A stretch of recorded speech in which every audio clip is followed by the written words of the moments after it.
سبيل الدموع سبيل مريح تنهدى يا صاحي كي تستريح. السلام عليكم walaalahayga igu xiran muddo dheer ka bacdi isku soo noqod waxaan wanaagsan waanigo walaashin hane oo idin leh mar kale ku soo dhawaaw qiso aad iyo aad u xanuun badan. gabadhani waa gabar yar magaceeda waxa la yiraahdaa Shaymaa waa maskiin oo waalidiinteeda lama noola oo hore ayay u dhinteen. maalin maalmaha kamid ah gaajo ayaa saaid u qabatay wayna soo baxday si ay qashinka uga dhaxraasato cunto ay cunto. qashinkii ayay dul imaatay cunto ayay ka dhaxraasanaysaa balse cuntada way ka waysay maskiinta.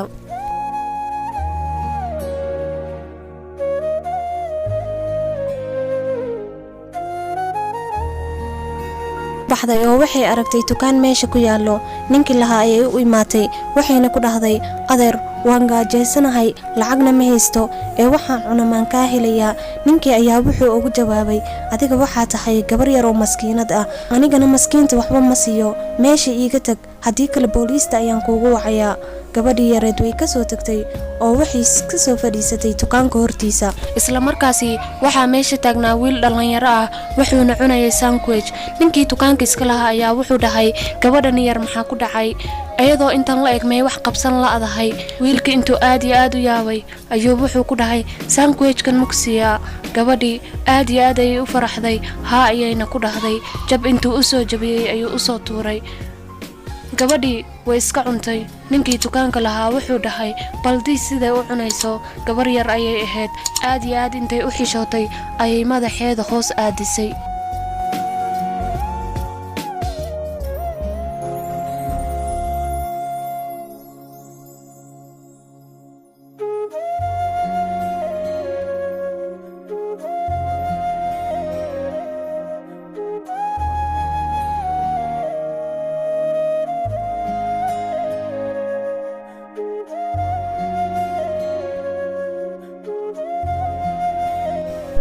wiilkii dhalinyarada markuu meesha ka tagay ayaa ninkii dukaanka gabadh yaraa u wacay wuxuuna ku dhahay gabar yahay faqiirada ah kaalay hoo cuntadan qaado oo cun.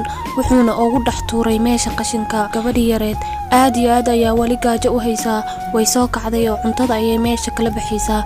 nin meesha ku cusbaa ayaa wuxuu arkay gabadhii yareed cuntada la baxayso aad iyo aad ayuuna u fiiriyay. gabadhii yareed waxay kala soo baxday cuntada meesha waxayna ku ridatay koofiyadeeda waxayna la soo fadhiisatay meesha ay ku cunaysay cuntadii hore.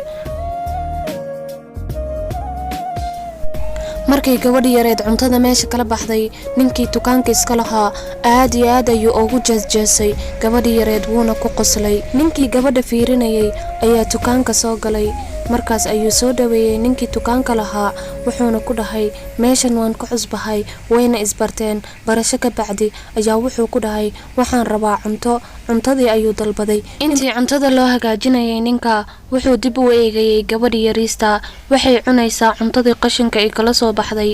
waxaa maskaxdiisa ka gooxaysa ninka maxaa ku dhacay gabadhan yariista maxay dhibkan la maraysaa. cuntadii markii la siiyay wuu qaaday oo wuxuuna siiyay gabadhii yariista. cuntada uu keenay gabadhii yareed waxay fiirisay bacda waxa ku jiro waxayna aragtay cunto inay tahay. gabadhii yariista aad iyo aad intay u faraxday ayay cuntadii la carartay.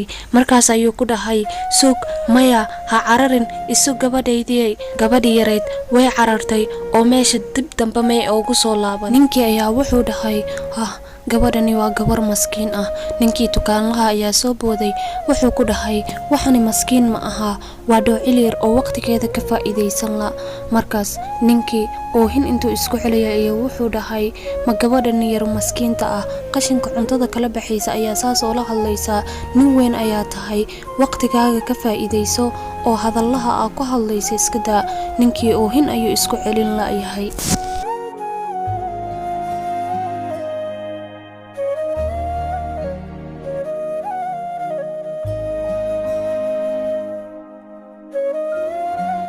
wax yar ka bacdi ninkii ayaa dhahay imsay ahayd lacagtaada.